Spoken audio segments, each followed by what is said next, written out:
wrestling in the whole world. Oh shit! It's Vince Russo! Whoa!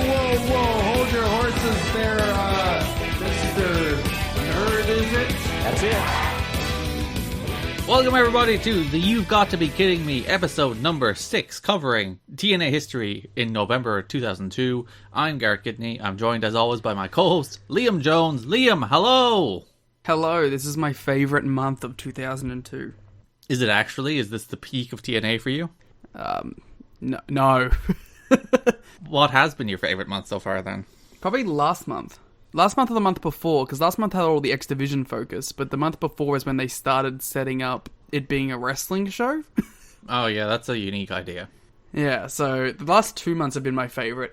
This one was good for the first 2 weeks, and then fell off hard as things became more prevalent and it stopped being a wrestling show again. It is quite interesting to see, like, really the wheels come off over the course of a month. That's what happened in this month. And it's just so hilarious that it plays out the way it does on screen as well, because it's like, how perfect to see the booking fall apart as the booker is on the show. Well, he's not Booker at all, Liam. He's not involved at all. He's only an on-screen character. We shall get into that cool as we guy. Go through the episode. We've gotten straight into podcast content for once. This is unusual. I know. It's because it's like, this is a big month. This is arguably the biggest month so far that we've had to cover. Vince Russo is just such an all-encompassing figure that he even eliminates pre-podcast banter. He's just like, you must talk about me at all times. Yeah, well, it's because, we got Vince Russo, Jarrett winning the title, Panda Energy buying TNA. This is the big one. So, some housekeeping notes before we do actually start in earnest. We did a Twitter poll this week. Oh, yeah. By the way, our Twitter going off right now. Jump on the Twitter while you can, because we'll stop it eventually. Liam will be very upset because it's coming closer and closer to overtaking his personal Twitter and followers, but... Ugh, shivers down my spine. It's just a platform from which he can now pontificate. Yeah, that's what's going to happen. You'll notice I'm just going to start posting takes on there instead. I'll, try and keep it vaguely TNA related. Like your CM Punk tweet this week? Yes, that was legitimately me. Oh, my fire alarm is going off. Well, you should go check, is there a fire? Nah, don't worry about it. Anyway, so... This is good. Okay, it gets over now. Your takes were too scorching hot that they set off the fire alarm. Yeah, it's because our Twitter is too fire. You're going to burn to the ground because of how good our Twitter is. Oh, burn it down. That was me legitimately dipping my toes in. What if I just post things in general? Will anyone mind? I don't think anybody will care. Yeah, exactly. Or maybe they should care. Maybe that's the whole point. So we did do a Twitter poll this week. 2 weeks ago we did the show via broad topic rather than segment by segment. Too many shows. Because there were 5 shows. And I was like, I'll ask, did you prefer we do it that way or we do it segment by segment? And with 102 votes, it was split 50-50. So... Which means we have incredibly indecisive listeners. But also, fair play to us. Decent number of votes on that too. I was genuinely like, alright, here we go. It wasn't 4 people voting in a 50-50 split. Yeah, people actually cared, but now we're in the dilemma of what do we do now that there is 51 people who want it one way and 51 people who want it the other. Well, the answer is we'll do it however damn well we want to. Because we have control in the end, so... That is true. So I figure we'll still just stick to broad topic, because I think that's going to make more sense, especially when we get to the monthly pay-per-view here, where we're going to be like, alright, what was the build to Jeff Hardy and Jeff Jarrett? What was the build to P.D. Williams and AJ Styles? What was the build to Triple X AMW? It'll make a lot more sense to do it that way when we get the monthly pay-per-views. So we will stick to broad topic, but when we're done, we'll do a pass through the shows for anything we might have missed. Because I think there's... a decent chunk of people that will be listening to this who aren't watching the shows with us. I would imagine the majority. Yeah. I mean, you're cowards if you aren't. Commit to this bit as much as we are. Or we should be watching at least once a month with your bloody watch-along on our Patreon. That's what you should be doing. Good plug. For people who aren't, we'll do a rundown so people know what the stories and the themes of these shows are throughout, beyond just our broader points. So that's how we will deal with our annoying Twitter tie. Be more decisive, Twitter people, please. What's going to happen once we have to, end of year votes? Because we're coming up on December. I suppose for the January 2002 episode, we will do some kind of end of year content. Or even, maybe its own thing. Or maybe a Patreon thing. Yeah. I don't know. I think we should do an end of year thing, but I think we should, there'll be something. There will be something. The other thing was last week you insisted I put Chris Rock's line into the opening of the episode. So, Yes. To make that a more consistent thing from now on, if there are any quotes with which we deem worthy to be in the opening of the episode, we will beef it up to add to Chris Rock's NWA TNA is the best wrestling in the world. Yeah. So we're going to have... What are we adding for this one? Oh, we're definitely going to add 2 in this one. We're going to add Mr. Nerd, which we'll talk yes, about. Yes, okay. I wanted to make sure Mr. Nerd made it in there. And we'll talk about, oh shit, it's Vince Russo. And oh shit, it's Vince Russo. There's 2 that will make it in from this episode that you will hear a lot more about when we get deeper into talking about these wrestling shows. It's like, you've got to be kidding me. Oh shit, it's Vince Russo, Mr. Nerd. TNA Wrestling is the best pro wrestling company in America.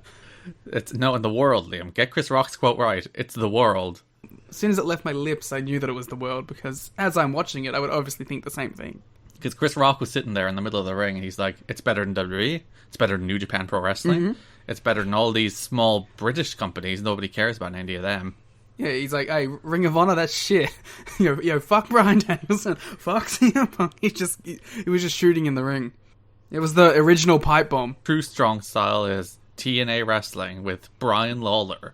Yeah, he goes out there and he's actually like, strong style is just a marketing term, idiots. Don't you know that it's like sports entertainment? Chris Rock teaching people the history of pro wrestling right here in TNA. I really love the idea of Chris Rock as a puro gatekeeper. If you haven't been watching Michinoku Pro this year, what are you doing? Why are you even here? Chris Rock definitely watches GLEAT, though. Oh, who doesn't?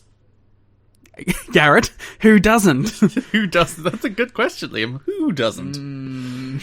Is there perhaps a specific person in which you're implying doesn't via that statement? I don't know. I don't get this. One of the people on this podcast. And it's not who you'd think. Liam, yes. Yes, I've never seen it. Liam's a GLEAT phony. He's just like reading Wikipedia pages and just regurgitating it. I have thought of like how great of a bit that would be to be one of these accounts that are like completely dedicated to a promotion and then just never watch it. Just drop random takes about it without ever having to actually consider it. Yeah, like be a Sendai Girls stan account and post like, Dash is the greatest wrestler in the world. Her year has been on fire. It's like, just with no context or understanding of that statement at all. That'd be a good bit. That would be a solid bit. Yeah, but like, and be like super aggressive about it too. No, you're wrong. It's what makes her the best in the world. It's like, oh. No, if someone like goes, you're wrong, you just like quote tweet it with cringe. This guy doesn't think Dash is the best in the world this year. Then you get like 4 people with Joshi avatars liking it, and you'll be like, I have succeeded in this bit. Those are the backpats you truly need in the world. I mean, you'd rather them on your side than against you. That is true. I think Deep Joshi Twitter is probably like Divastan Twitter in that the second they're against you, it's the most unbearable thing in the world. I had a brief taste of it with the AEW tweet that I made a while ago. Oh yeah, you got the Joshi toxic people being like, why don't you just watch Joshi? And you're like, I do! My favorite thing about that whole circumstance was if they just scrolled like down one tweet on my feed, it was gifs of fucking Seedling. Yeah, but Seedling is too mainstream. You gotta go deeper into Joshi. Is it? I think I had Ice Ribbon gifs there as well. Still too mainstream. Sorry. You got to watch some grimy Puro. Is there grimy Joshi? I don't even know. Yeah. I mean, there is, but from my understanding, I mean, like, it's still relatively popular, like, for the level that it is. More popular than the male or intergendered companies of the same level. So clearly they shall become Joshi companies. And most companies should. And TNA should become a Joshi company. Oh, that rule in 2002? Yeah. I'm sure everyone would be treated very well. They wouldn't do anything bad. Not like there was a month full of bad stuff. Speaking of bad. So we are talking about November 2002. The big story this month is that Panda Energy have officially bought TNA. On the October 30th pay-per-view, they actually went to talent and told them that Panda has officially bought the company. Panda is now owner of the company. There is some disputes about the ownership breakdown. I know for a long time it was reported, I think, that Panda had 71% of the company, and it's probably where they ended up with. But the Jarretts do claim that it was a 51-49 situation here when they actually bought the company in the first place. But nonetheless, Panda is majority shareholder. Panda is owner of the company. J&J Entertainment that you see at the end of all of the episodes doesn't exist anymore. It's gone. It has been replaced with TNA Entertainment because it has been bought out by Panda Energy. So the TNA as an entity officially exists now. What a road we've been on to get here. Yeah, the company failed and then somebody bought it. See, that's all it takes. I was gonna say, like, why does any company ever fail? Like, you should just get bought out, idiots. Yeah, and then some big oil tycoon company. Well, I'm not sure they're oil. What do Panda Energy do? They crush up the bones of pandas and turn it into some sort of sustainable energy source. My God, that's brutal. Their logo is actually a panda, which is fair enough. They're called Panda Energy, but I wonder is that I've now worked it all out. This is the World Wildlife Fund. Oh no!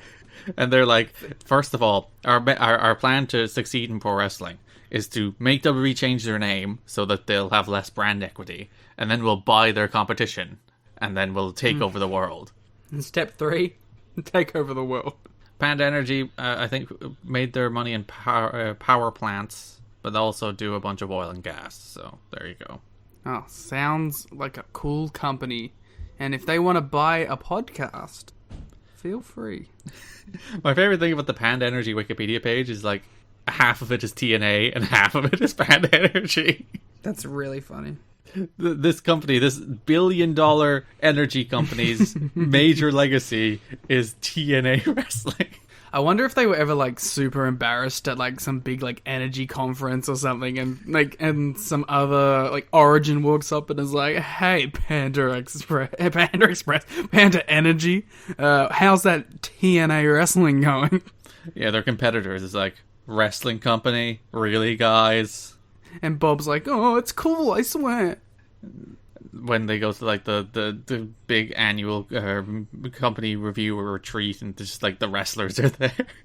Yeah, it's a mixture of the wrestlers and the employees from the Panda Energy side. It's Brian Lawler and Bruce hanging around with the company people. Yeah, everyone's just getting real fucked up. I was going to say the Dups, because they would have been a good example of people in the corporate world who would jar against the corporate world, but the Dups aren't around anymore, so... But yes, Panda bought the company. Official owners, they as I said, they held a meeting with talent on the 30th, and Cristobal is basically in and running the company, or at least running the finances of the company, and holding those purse strings quite tightly by all accounts, because there's some stories during the month about how, like, he's trying to slash production costs, he's trying to get things down to as little as Panda can spend on each individual television taping. Sweet. Because that's how business works. It's slashing costs to the very bone and getting by. I suppose when you have this company who is just losing money hand over fist, this company that is not bringing in nearly as much as they are spending, I can't really blame a corporate overlord for being like, "Listen, guys, we are going to spend as little on producing this 2 hours of content as we humanly can. But we swear we're all in. We are committed to this and dedicated to this. We are committed to this to an extent. We do not want to throw money hand over fist at your stupid wrestling ideas." It's like, listen, we're committed, but this is the vanity project. Don't get it twisted. This is the fun side gig.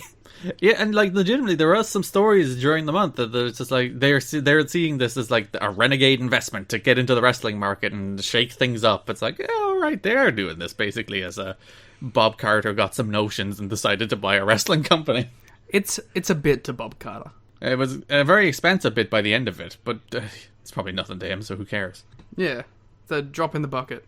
So the disputes between Jarrett and Vince Russo continued throughout the month in many ways, and it is, as we will discuss when we get to talking about the content of these shows, increasingly difficult to separate fact from fiction on these TNA wrestling shows.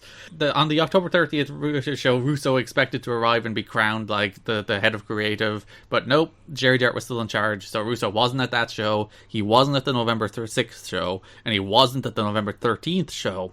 But then, all of a sudden, he was revealed to be Mr. Wrestling 3 on the November 20th show, which was a plan as far back as I think the character was introduced. That character, that Mr. Wrestling 3 character, was always introduced, meant to be introduced as Vince Russo. That wasn't a twist or a swerve or a change of direction. So, while they are putting out in public, a lot of people are putting out in public, that there is this dispute and this war going on between Jarrett and Vince Russo, which I think there actually legitimately was. They are also, on the flip side, trying to turn Vince Russo into a television character. I don't know if they all are trying to turn Vince Russo into a television character, but it's really evident how much this sucks, because even just reading about Russo, sends groans and shivers down my spine. I feel worse for having mentioned the name. Everything he does, it just turns to slime, and I'm not looking forward to the next 2 years of on-screen Vince Russo. Because we're moving fully into the sex era, Liam. I mean, that I am excited for, but yeah, and it's so evident. It's the amount of clean finishes on these shows has dropped dramatically. Mm-hmm. Everything has some bullshit ending, some DQ, some weapon going in, something backfiring. It's so much harder to invest and to watch these things. And a lot of the dumb character elements are coming back, and we're fully moving into the work shoot here of this company. There's going to be more in December and more in January, where the whole idea of the show is, let's work the internet, let's work the roster. Because the big thing about that Vince Russo reveal is they worked the roster. Yeah, who cares about working the fucking roster? Especially for a reveal about Vince Russo. It's one thing, it's we don't want to tell the roster CM Punk is debuting on our show, even though everybody knows it was happening. But we're not going to tell our roster because we want it to be a big surprise. And I think most of the roster is probably fine with that. The roster is probably not fine with this guy who you have told them repeatedly that he's not working for the company, suddenly showing up as a surprise television character in the main event. I don't think the roster are going to be quite pleased that you worked them on that. Also someone who, the initial instinct is going to be, this person has control over creative stuff. Yeah, and they've been denying it from before the existence of this company. From May 2002, they've been denying that Vince Russo has any creative involvement in this company over and over and over again, no matter how much he's backstage. He's just producing pre-tapes. He's not actually, he's just helping with the interviews. He doesn't actually have any meaningful role in creative. Even when he showed up on TV, that was the company line. He doesn't have any role in creative. It's guys, would you stop it? So would you stop working these poor people? The fact that you feel like you have to lie about this is probably indicative of the fact that you shouldn't have this guy involved in the creative process. It was the 2014 thing. It's just yeah. If you have to have him in hiding, if you have to not tell people that he's working for you, why do you insist on having him work for you? If it has to be a secret, if so much of the roster will be upset and furious and angry at the fact that Vince Russo is the person responsible for their creative, if that's the case, why are you hiring him? He's just not worth the hassle. And I know why they're hiring him. He's Jeff's friend. That's why they're hiring him, but... Really? Nepotism in the TNA? God forbid. Hmm. So it's bizarre to see that play out behind the scenes and in public, because in his book Jarrett outlines the entire sex story, where he's Vince Russo will come in, and I think legitimately Jarrett's if I make this guy an on-screen character, he will leave me alone and stop trying to oust me out of my own company. No, he'll just shoot on you in the middle of the ring and call you a piece of shit. And threaten to fight you. But again, we'll get to that when we cover the shows. Vince Russo. Let's make an honest attempt here, right now, to get all of our Vince Russo stuff out of the way. Because we can't do this for the next 24 episodes. I think we can. I think we can just be for the rest of this entire podcast, it's just me and you just going... So I'm going to make a concerted effort to not go, Vince Russo every time, but I want it to be known that it's implied in everything I say. from this point forward. I will never say anything without that implication on my sentence, on my thoughts about Vince Russo. So that's it for now. I'm going to try to not do it and groan every time his name is brought up. But let it be known, internally it's there. Yeah, sometimes people are like, hey, you shouldn't reveal the subtext. You should have the deeper art. You should have to examine the art for the understanding. But no, we will tell you the subtext of everything we say is Vince Russo. There's some wonderful Jarrett quotes in his book. It's Vince Russo is a terrible writer. He has no appreciation of quality in-ring work. He is extreme in crudeness, sexual content, language, and he has no limits regarding principles, religious principles. And there's an even better one on November 11th in his book. Jeff seems to discount the fact that Vince Russo has been a complete failure at everything he has attempted. I like, because of the way it's structured, it feels like that was a Bible psalm. 10-11 Jerry. Jeff seems to be discount the fact that Russo has been a complete failure at everything he's attempted. So says the Lord. We should insert that into the Bible. I'm going to find like a major Bible publisher and I'm just going to slide that in there and see does anybody notice. No one's actually read it, it's fine. It shall be recited in church and studied in prayer circles, and Vince Russo's fraud nature will be considered a religious doctrine. As it should be. So the big person who wasn't happy about Vince Russo, the person who was flat out refusing to work with Vince Russo, because it was like, Jerry was like, oh, a lot of people won't work for TNA anymore if Vince Russo is head of creative. And like Scott Hall stopped showing up for some other reasons as well. But one of the people was Sean Waltman, who did in fact quit. The second he saw that Vince Russo was revealed as an on-air character, he quit. Sean Waltman is the fucking man. Because like Sean Waltman was having some trouble. He dislocated his hip in one of the matches with AJ, and then like he has one match this month where he actually shows up, which is the match against Brian Lawler, where he apparently is doing quite badly. His hip is not doing particularly well in that match, even though it was only like 5 minutes long. So he ends up no-showing the November 13th show, and he doesn't inform them that he's no-showing until like an hour beforehand because he missed his flight. And like, it must be said, it's Sean Waltman. So grain of salt. There's, more of a mountain of salt than a grain of salt. A mountain of something, but... He didn't show up for the November 13th show, and when the Russo was revealed on the November 20th show, he quit. He quit, and he did not come back. And they were trying to like get him back because they were thinking, oh, wouldn't it be great because you could build the real heat with Vince Russo into a story, because that's the way wrestling always thinks. It's like, no, that we can't make this guy who is unhappy at what we're doing happy. We want to incorporate his unhappiness into our television story. Especially the worked shoot era, I'm sure that would have led to some very entertaining moments, some very sports entertaining moments. Waltman's quote for a statement he released: "I'm very sad things have come to this, but from day one, I made it clear if Vince Russo had anything to do with concerning me, there would be no deal. Vince Russo has no respect for wrestling or the importance of the matches themselves to the success of the product in general. I wish them the best, but Russo having anything to do with the product, they are pissing in the wind." Tremendous. And I imagine there are people at the time who were like, oh, it's probably a work. And I know even Dave Meltzer was mentioning in The Observer, it's like, oh, it might be, people think it's a work, but no, it's actually, the heat here is real. And you can tell, at least in this instance, the heat here was in fact real, because Waltman did in fact never come back. Until 2005, until Russo was gone. So yeah, it's so funny that like, even just, stuff I haven't seen yet, but obviously things I have heard, that like 05 is like this golden era for TNA, and it's just, oh yeah, Vince left. And it's the same thing. In 2012, Russo leaves, and you get the best like run of TV in ages, and then they bring him back at the start of 2014, and you get the worst run of TV in like the history of the company. Then Vince leaves again when his secret hiring is ousted in the middle of 2014, and you get the best run of TNA TV again. It's like an absolute virus. There is a consistent, like, trend in this company. Like, Russo, bad. Russo gone. TV suddenly becomes very good. If only they, like, had have just learnt that mistake in 05. So you feel the power seep away from Jerry through the entire month.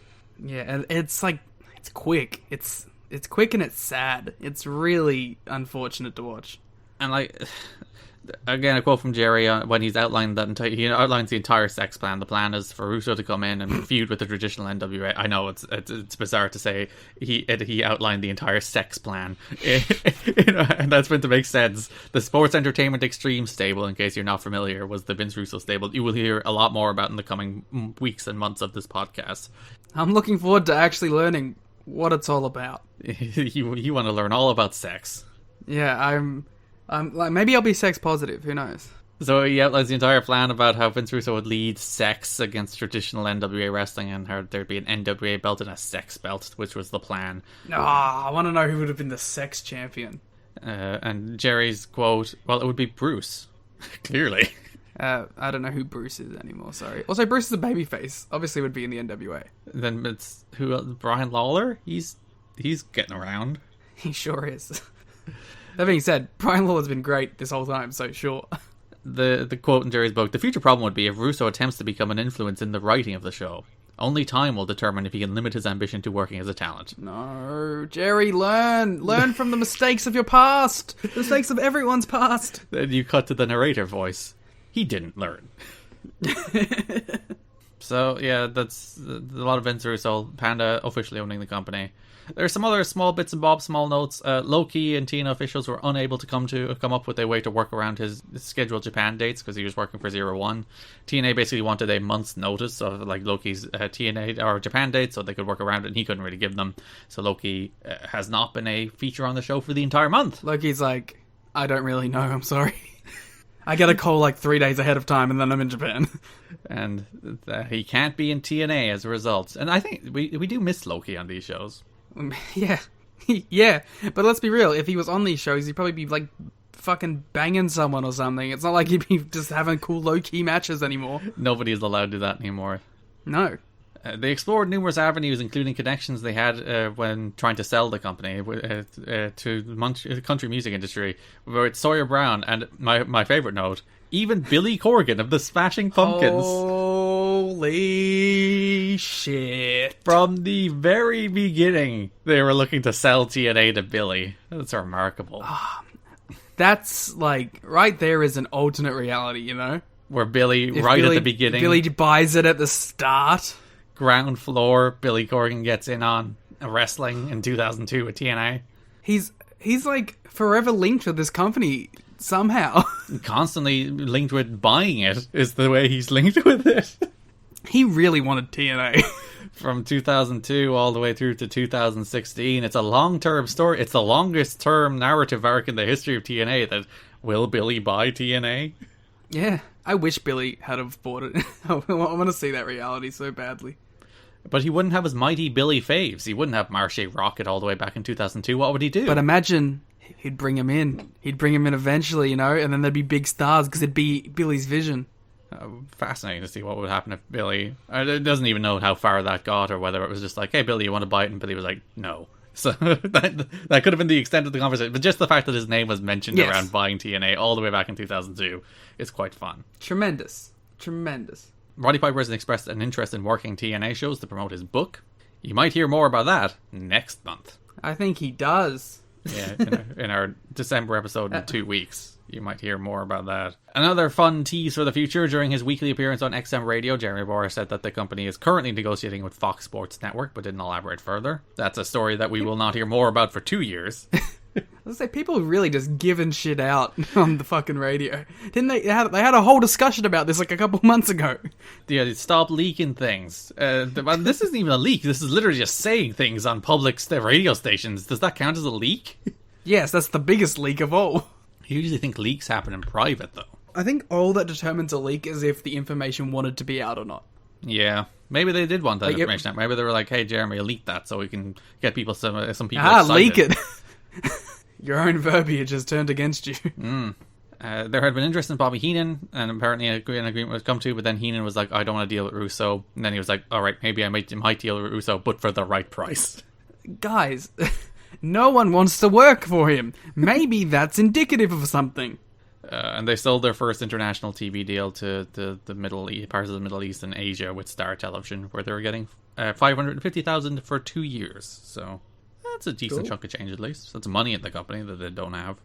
It's money that wasn't there before.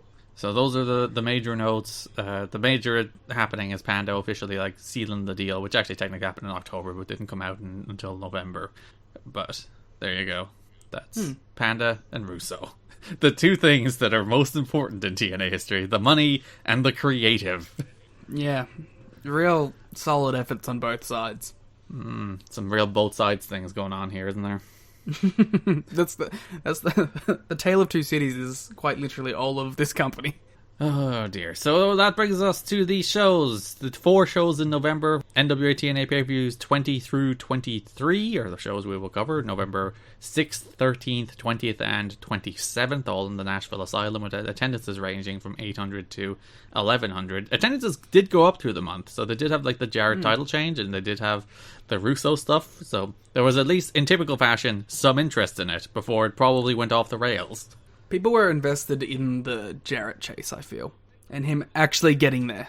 I think that was one of the better stories of the month, because they did go back to like traditional old school pro wrestling for a little bit, where like Jarrett ends the second pay-per-view of the month, NWA pay-per-view TNA, and NWA TNA, God, my brain's shutting down. NWA TNA pay-per-view number 21. Jarrett ends that show with his go-home promo, which is just like a traditional pro wrestling go-home promo. He comes out, he talks about how he wants to win the belt, how it's his journey, how the traditions of the NWA that he wants to live up to and the ideals, and obviously that's setting up a swerve in another way, but still, it's fun to see them do a good, traditional, old-school go-home promo instead of some kind of nonsense. And preparing myself for some kind of nonsense. So yeah, the big story of the month as we go into broad topics, for the half of you that want broad topics, was Jeff Jarrett winning the NWA title from Ron Killings. He defeated him on NWA TNA pay-per-view number 22, in which Vince Russo was revealed to be Mr. Wrestling number 3. By God. Yeah, there was a whole story through the first 2 shows where like they were trying to reveal the identity, so Ron Killings offered Mr. Wrestling 3 a title match. Mr. Wrestling 3 did not accept that title match because they thought it was Jarrett, and then Jarrett was like, I'm not Mr. Wrestling 3, I'm not accepting this title match because I'm not Mr. Wrestling 3. Then he earned his title match by winning a tournament that kind of fell apart because Sean Waltman stopped participating in it due to injury.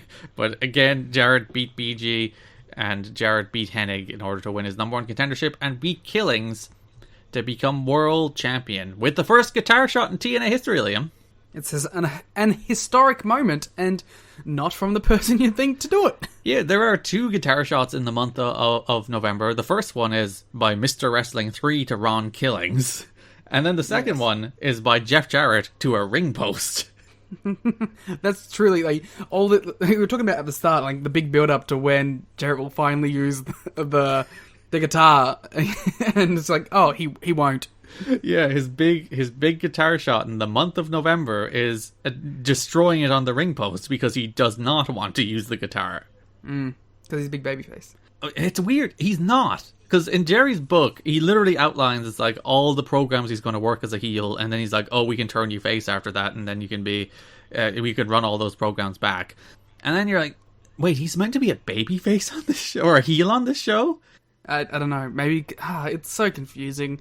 I don't know who's a face or who's a heel, or, like, Russo's being a fucking cunt in the ring, and then people are cheering him, and then some boo him, and then it's nothing, it's so insane, and it's hard to follow, and nothing matters.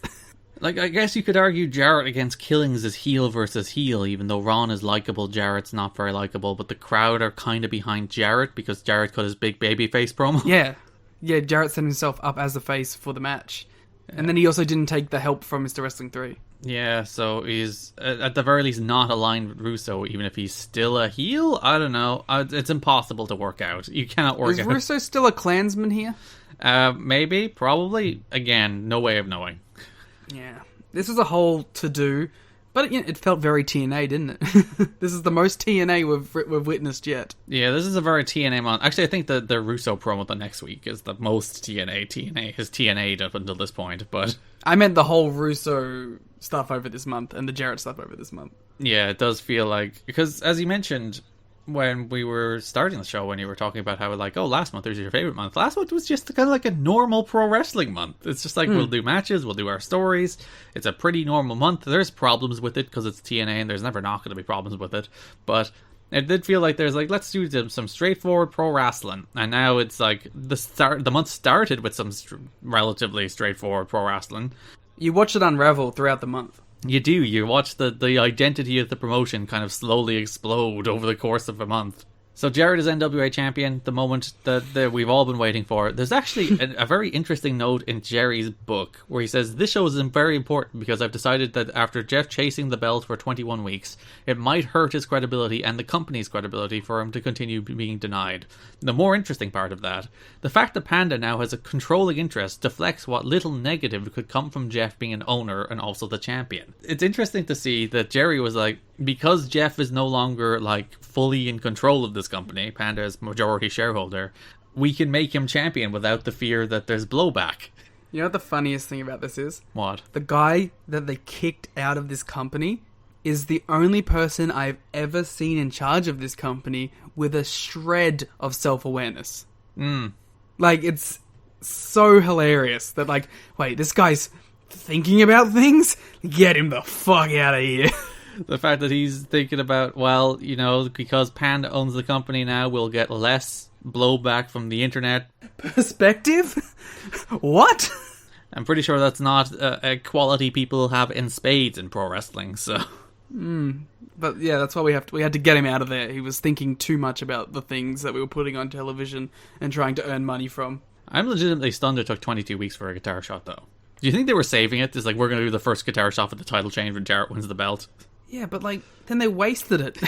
They gave it to Vince Russo. Like, you could have at least had, like, you know, Russo brings it in, Killings kicks him out, guitar's in the ring, Jarrett takes the guitar, whacks it over, Killings wins the title. It's like, that's a way more satisfying payoff than Russo limply throwing it into the back of Ron's head. Only a few people know for sure that Russo was going to be revealed as Mr. Wrestling 3. It's mostly the people in the office, so you had like Bob Ryder, Jeremy Borash, and Mortimer Plumtree. Everybody else was worked. That's what you gotta do. Never want to build trust with your employees, alright? That's something we've got to take away from this. You never want to have trust with your employees because then that might inspire loyalty, and that's one thing you don't want in a company. No, you never want people to be like, you know what, this is a good place to work, this is a place where I can trust my bosses, and I've never like left out in the cold or left out not knowing what's going on. That's no, you never want that. That's bad. You want uneasiness, you want a toxic work environment, you want people to feel unsafe, you want people to think of greener pastures elsewhere, because that inspires fear. And that's how you control your backstage environment. You never want people to know they're on a sure footing. You never want people to know that what you're telling them is actually true and not some dumb shit that you're going to use to set up an angle on the TV show. Nah, you never want any of that. Can't trust them. Remember they were leaking stuff like 2 months ago? So they deserve this. This is what they get. This was their punishment for stuff that Jerry was definitely doing. You want to leak stuff? Well, we're not going to tell you anything, and you're going to be mad at us. Yeah, and then you're going to leave. There's even a quote in the Torch that Jarrett was pleased that wrestlers seemed to be surprised backstage. Well, at least it worked. It'd be more embarrassing if they were trying to keep it from everyone, and then everyone still knew. So Jarrett's champion, Russo's on the show, which really came into more relevance on the following show, NWA TNA pay-per-view number 23, where we entered the work shoot era in full. So Mike Tenay starts the show. They cut to Mike Tenay, and Mike Tenay just does a promo about, like, this is the thing. Mike Tenay does this promo about how Vince Russo killed WCW, Vince Russo cost him his job, and he hates Vince Russo's guts. And we're telling the viewer, the person buying this show every week, that this man is responsible for the death of the second largest wrestling company in America, and now he is responsible for this company. And, like, why is the story here that the guy that's in charge is terrible? Well, the idea here is that he's not actually in charge on camera, you know what I mean? Like, the kayfabe is that he isn't in charge. But the reality is very different, which makes the whole segment hilarious. But, like, Vince Russo comes out after Mike Tenay threatens, and, like, if you want to know why Mike Tenay doesn't like Vince Russo, Mike Tenay was booked in a match in WCW against Medeja. Tenay refused, and because his contract said that he was an announcer and not a wrestler, they couldn't force him. But Vince Russo apparently never forgives these kind of things, but nonetheless, Mike Tenay is like, I'm not wrestling. I'm an announcer. Leave me alone. I have no interest in smacking the back of my head against the mat a few times. That is not a thing which is good for my brain. Therefore, I'm not going to do it. All right, cowboy. You ready to shoot? Pew, pew, pew, pew. Yeah, so after Mike Tenay does his little shoot promo about how terrible Vince Russo is and how he destroys the business. My favorite part of that, by the way, is after Mike Tenay does that, they cut to Dawn, and Dawn is like, you know what, I've never met the guy. I don't know. Yeah, I mean, Don doesn't pass judgment based on what other people say. And then Mike is like, if he cost you your job, you'd know. And Don's like, you know what, that's a good point. Also, Don's like, Mike is my friend. I will support him in his hatred of this guy. So Vince Russo comes to the ring. Mike Tenay is meant to be doing an interview with Jeff Jarrett, and then Vince Russo interrupts him, shoves Mike Tenay out of the way, calls him bad, which is clearly the worst thing Vince Russo has ever said, is that Mike Tenay is bad at his job because he's like the best thing on these shows. It's also really stupid that this guy comes out here and he's like, Mike, you're bad, the show's bad, everything sucks, who would pay for this shit? It's such a reoccurring trend through all of TNA history that all they ever do, over and over again, is tell you how terrible and bad and awful the show you're watching is. Well, we're seeing it on the Patreon series too when we're going through the Monday Night Wars. Like, what's some of half the shit that Eric Bischoff says when he's on screen is, "Oh, the company sucked." Everything you've watched up until we took over is utterly pointless and bad. What are you doing, you stupid idiots? Why are you spending money on this? Even go back to the first show where, like, Jarrett and Hall and Shamrock came out, and it's like, the creative of this show is bad, it sucks, why are we doing this battle royal? It's been there from the beginning, which is kind of hilarious too. That's the other biggest through line. Like, legitimately, we're not going to put it in the show open as a noteworthy quote, but Vince Russo just says the words, "This product sucks." Those are his exact words. This product sucks. Maybe we should put that in there, right at the end. After the Chris Rock line, where he's like, TNA is the best promotion in the world. This product sucks. But we're actually talking about our podcast instead of... Yeah. Yeah, that's when it says, you've got to be kidding me. This product sucks. So Vince Russo goes full worked shoot where he's talking about the history of WCW and the history of Jeff I don't even know what's worked. You know what I mean? Like, my man was just taking veiled threats at Jerry Jarrett. Yeah, that's another one where he's like, if you cut my mic, Jerry... Jerry Jarrett's not a character on this show. Jerry Jarrett's never been on this show. Nobody who watches this TV show knows who Jerry Jarrett is. And yet, Vince Russo's like, he's threatening to smack the shit out of him if he cuts his mic. Which, to be fair, I would take that challenge. If Vince Russo's like, I'll smack the shit out of you if you do anything, I'd be like, I'll do it. You can't smack the shit out of anything. I mean, no, we're not doing for... Yeah, this is a fiery promo. I'll give it to Vince Russo. It was well delivered.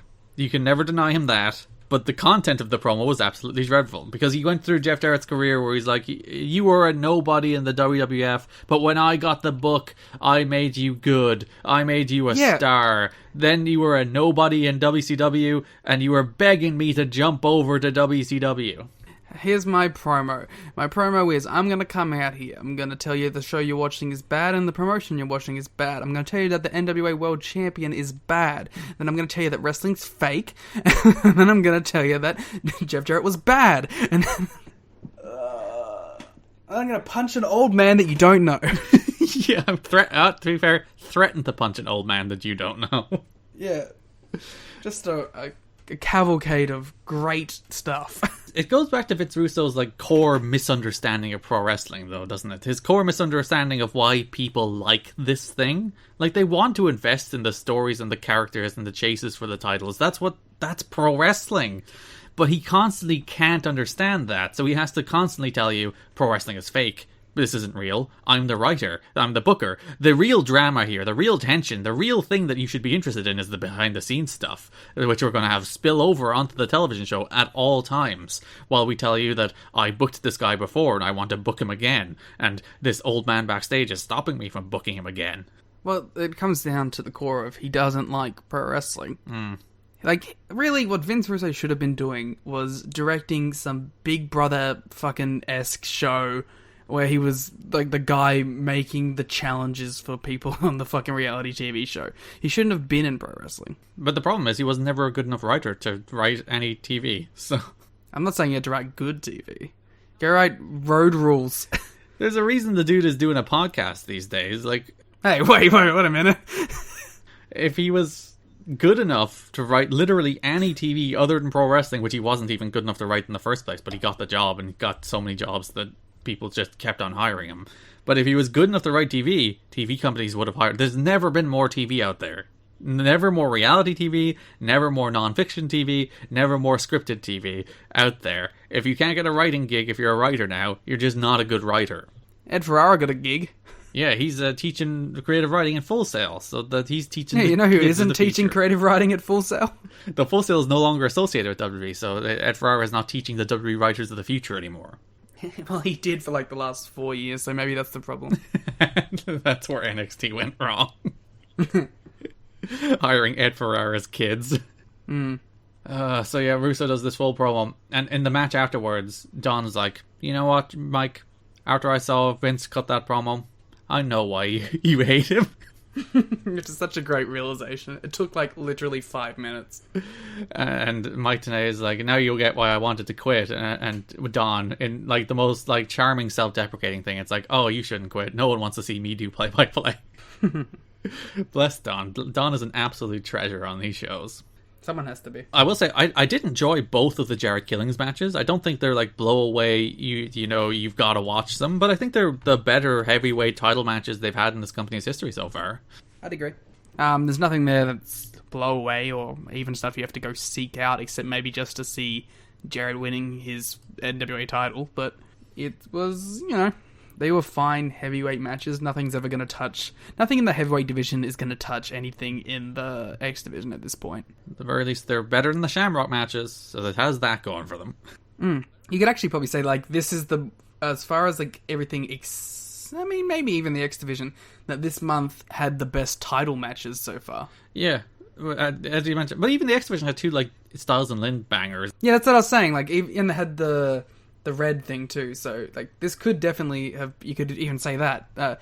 You could probably say that all the titles had their, except for obviously Miss TNA, which wasn't defended. Tug on your collar. So yeah, Jarrett beat Killings to win the title, and then to close off the story for the month, Jarrett defeated Killings in the rematch to retain the title, where he was not refusing to take the guitar from Russo again. So the story here, the tension is that Vince Russo wants to help Jeff Jarrett, but Jeff Jarrett doesn't want his help. Wish that was real life. Yeah, it is a weird inversion of like the real life situation where Vince Russo wants to help Jeff Jarrett. His dad doesn't want Vince Russo to help Jeff Jarrett, but Jeff Jarrett desperately wants Vince Russo to help Jeff Jarrett. They even did an angle after the match where Dave Meltzer reported, nobody knows this story, but they're figuring it'll get reported and everyone will know. Killings came back in the dressing room screaming that Russo was shooting on him by punching him for real in the ring. He looked to be throwing these windmill blows that were connecting, but he's not a trained worker. So they're even trying to do like these angles where it's like Killings is faking being mad at Vince Russo for quote-unquote shooting on him. But God, nobody this cares. Is such stupid shit. It's always stupid. Like all this, the work shoot stuff is just not. It just does not understand pro wrestling. And even when they're good, even when there's a good work shoot promo, it never lasts and turns into anything good. It's just like you get the one. Even if you liked Vince Russo on the second show, like even if you're like, you know what, he cut that promo with fire and passion. It was well delivered. And if he said that to me, I wouldn't disagree because it is well delivered. But it goes nowhere. It never goes anywhere. And they keep doing stuff like this. I think it's because fans can immediately tell if something's genuine or not. And to do something like this with Ron backstage, people just aren't going to buy it. Like, when things come out from backstage and they're legitimate, that does get fan excitement. Like, how many years do people want fucking Riddle and Lesnar or Riddle and Goldberg just because they heard the backstage stories of Riddle, you know what I mean? Yeah. But it's... Not all the backstage stories are Riddle. But now it's like, if it's something that isn't genuine and it's something planned, especially with Russo on TV, you're gonna roll your eyes and not think it's real because you can have some modicum of critical thought. So we've done like nearly an hour on Vince Russo already. Yeah, well, let's get to Vince Russo's ideas. But before we continue into the show, You've Got to Be Kidding Me is brought to you this week by HelloFresh.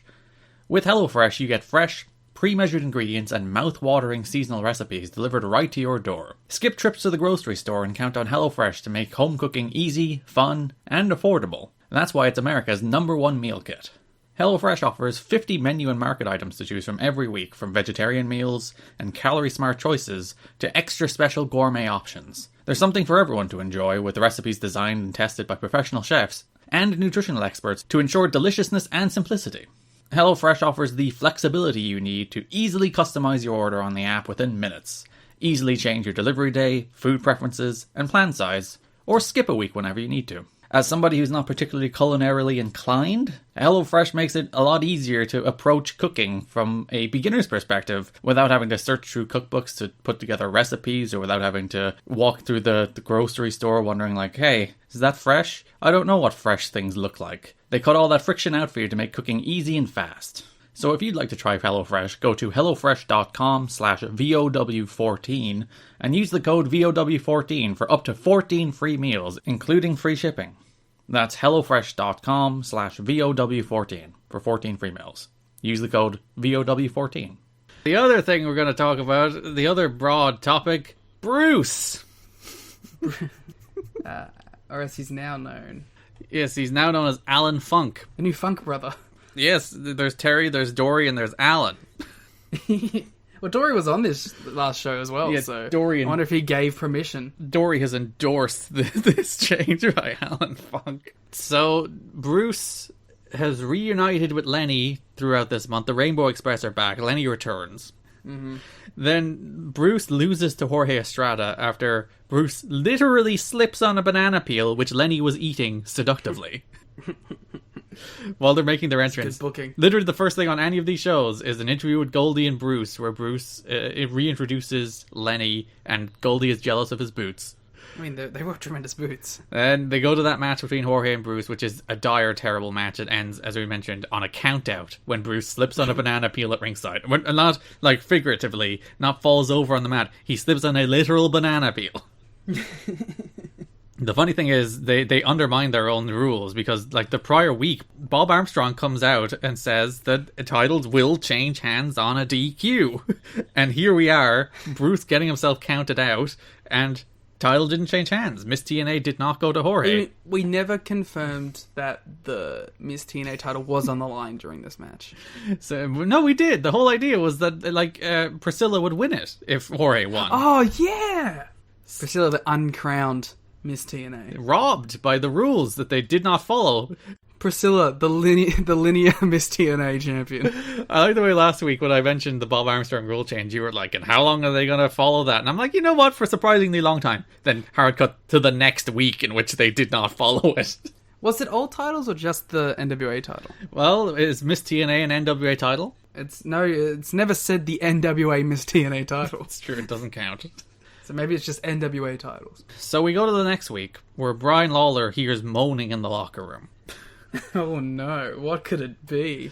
I immediately assumed Sean Waltman had returned. I think that it was meant to be Sean Waltman, and they rewrote it for the sake of Waltman, because this was the show that Waltman no-showed, so they decided to turn Bruce in more senses than one. Oh, this is so stupid. So Brian finds April in the shower, where, like, if you watch the Impact Plus version of this, her boobs are blurred. But if you watch the original version, there is just, like, suds on her boobs. Her boobs are, like, fully exposed, but there is soap covering them. Hell yeah! Brian's like, hey, why were you making sex noises in the shower? And April's just like, I'm having a shower, leave me alone. And then Lawler leaves, and they cut to Bruce sticking his head out of the shower. And he's like, who? What's going on out here? He was presumably being pleasured by April in the shower, and we are... Pleasured indeed. Mike Today and Don West are aghast at the idea that Bruce, the gay man, would be in the shower with April. Bruce? It's a shocking development. The worst part comes the next week. I don't want to talk about this one the next week. The best part, man. So April denies being out there in Oh, not that part. I thought you meant the other part. No, the other part. No, there's the.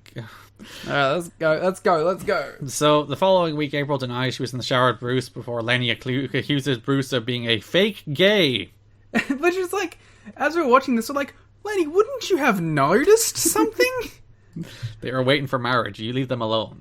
Ah, fair enough. The funniest bit of this whole thing is if you watch our live reaction to this whole thing, in which it clicks that they are turning Bruce babyface and therefore have to make him straight. The man cannot be gay and a babyface. That simply cannot compute. So they do, in fact, have to turn him in multiple senses so that the audience can cheer him now. It's so fucking funny.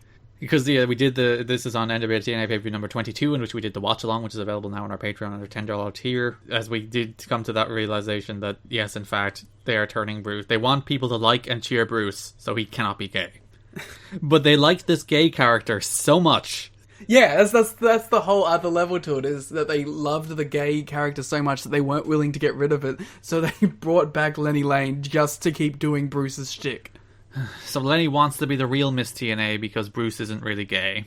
Which leads us... Somehow this gets worse. It just endlessly gets worse. To the worst part of this, in which BG James faces Lenny Lane. Which is like... I think most of our sentences in this podcast will be, and the worst thing happens, BG James... So before this match, BG cuts what is definitively the worst promo in TNA history. Where he refers to Lenny Lane as the F word, and he says he is going to have a gay bashing right now on pay-per-view. Yeah. That's...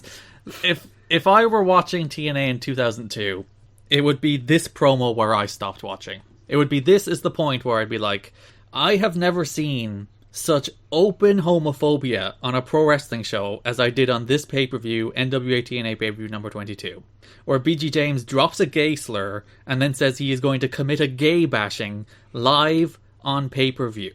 Like, in the entire history of wrestling, you need, like, there's veiled homophobia, there's veiled gay panic, and there is some probably outright homophobia.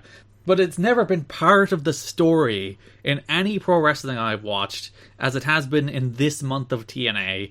And it's just so disgusting and vile and stomach-churning and just lazy and cheap and entirely unnecessary. And I just hate it with every fibre of my being. And BG James is the baby face. He's the good guy. The crowd cheers this. Like, I'd stop watching. If this was 2002, I'd stop watching. This would be the point where I'd be like, this company is so desperate for attention that they're willing to pander to the lowest common denominator. So desperate and pathetic for people to give them any time of day that they're willing to be like, you know what? The people we want, the people who we really wanted to be supporters of TNA are the homophobes. And that's who we're going to go for here. Good fun stuff, huh? As babyface BG James beats heel Lenny Lane after calling him a derogatory slur and saying he's going to commit a gay bashing live on pay-per-view. And if you wanted more, after the match, April, instead of leaving with Bruce or leaving with Brian Lawler, she leaves hand in hand with Goldilocks. What does that bloody mean, Mike Tenay says? Oh, bloody Goldie and her seem to be close all of a sudden. And that's a tease that also goes absolutely nowhere. It's just like, lesbians? It's literally, this is like a teenager. It's like, what if they were lesbians? Isn't that funny? Well, first of all, we have to say that we stand bisexual queen April. Damn right, she can have whoever she wants. She's hardcore, she'll take both. Yeah. To question her taste in Brian Lawler, but you know what? Some people are into bad people, you can't help it. Hey, Brian Lawler's redeemed himself. Oh, this isn't a great Brian Lawler month after a pretty good Brian Lawler month last month. I don't know, man. I kind of love him just crying. The next week, him just crying on the ramp, and someone says something, he goes, "Shut up!" before quitting. Oh, do we want to talk about the Brian stuff here, or is that another broad topic? No, I was going to spin off into it there now that we're done with all the gay stuff, because we are still on the April story. Alright, yeah, April and Goldie, lesbian tease. Then we go next week where April's like, are you jealous? And then that's it. Yeah, that's about it as we continue on this Rainbow Express story. And like, my favorite part of this month actually is when the Rainbow Express have a match earlier in the month. They're wrestling the Maximos, I believe. Yep. Yeah, they're a great tag team. They're a super smooth, fluid tag team. My favorite part is Don West on commentary, who's like, you know what? I used to really hate when they did the gay stuff. But that's them, and I accept it. And I quite enjoy it now. And like, Yeah, oh, shout out Don. Don is learning and growing on the show in front of us, while the show descends into madness in front of him. Don is an ally. Don is an ally. So Brian Lawler... Yeah. The GOAT.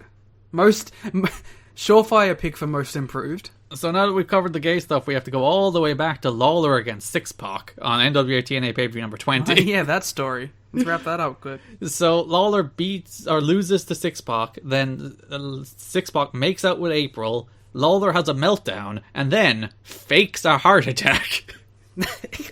So instead of letting April leave with Six-Pac, Lawler clutches his chest, desperately gasps for air, His heart was broken. falls to the mat, Quite literally. and fakes a heart attack until April has pity on him and returns to his side.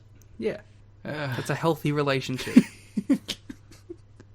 As the month goes on, that relationship deteriorates until at the very end of the month on the November 27th show, Brian Lawler quits to a giant babyface pop. In a great segment. It's a good performance, and then he goes backstage and he is consoled by Priscilla. Priscilla, as you know, we mentioned before. Yes, Priscilla, former girlfriend of one Jerry the King Lawler.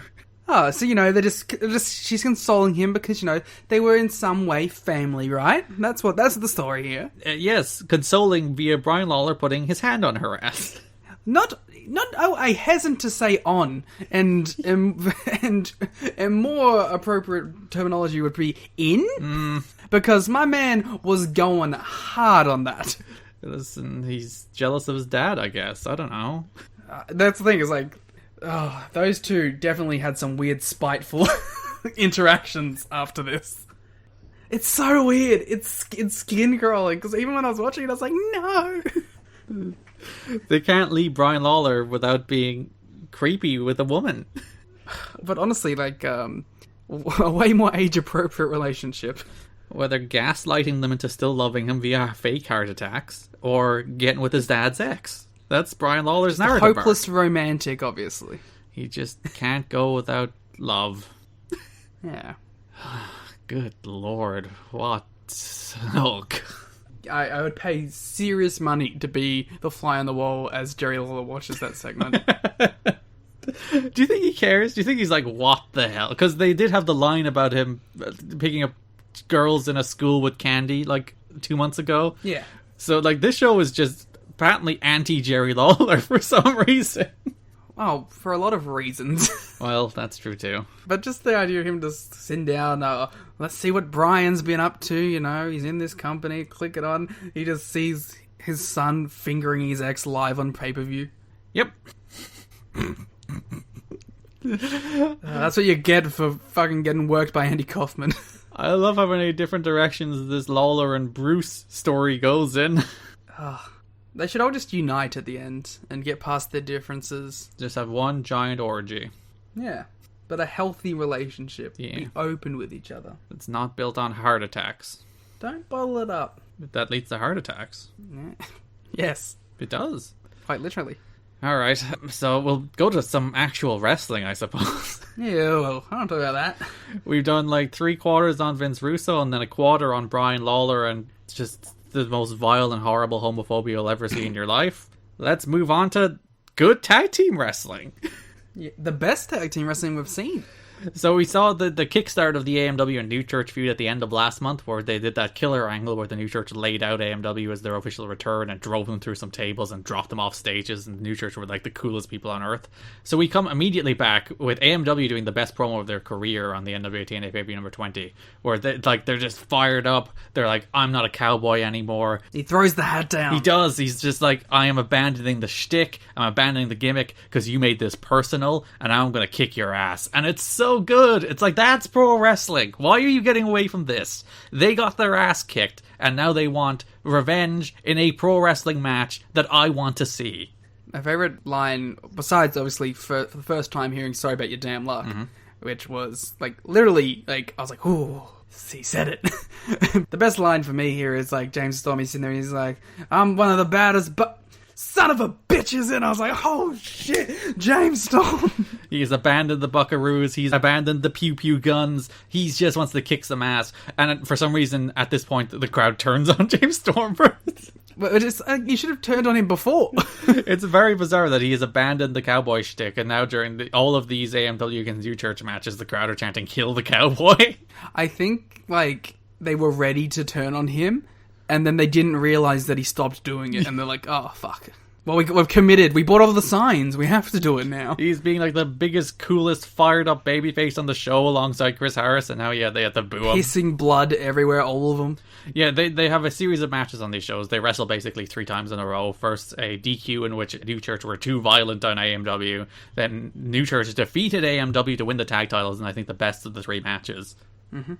And then they did the return match where AMW were too violent. They did the NXT where AMW looked at their hands and like, why are we so violent? We're hurting all these New Church guys. But yeah, like, Buckaroo. For the entire history of TNA so far, the tag team division has been an afterthought. It has been like a vehicle for a Jerry Lynn and AJ Styles feud. It has been a vehicle for their worst impulses with the likes of the Dupps and the likes of the Johnsons. Like, they have not really focused on the tag division. They have not really had a real tag division. And now they found 2 teams, which are perfect polar opposites. You have the violent New Church and you have the plucky, fiery AMW. And they're the perfect like complements of each other to just have these killer tag matches and really invigorate the tag division and really, like, for the first time, lend some real credibility to these tag titles. 100%. And also, like, legitimately, it's nice to have another division to be excited about on these shows, because before this, it's really like, alright, just get to the X Division matches to actually show me some stuff. But now we actually have a pretty hot tag feud to deal with. And, AMW turning into the tag team that Garrett says they are. So I'm excited to see more of it. It's really fun to see, though. It's nice to see that they don't come out fully formed, because I like seeing that development, of the course of the 6 individual months we've been covering so far, that they've developed from these nobodies, these kind of like blank slate guys who don't really have a personality, who they don't really know what to do with. Excuse me, his personality was cowboy. Yes, but no one wanted that. Especially not his tag team partner. Kill the cowboy. So yeah, over the course of these months, we see them develop from this just like blank slate nothing tag team into like the best babyface tag team in the world. I mean, 2002, I don't fucking know.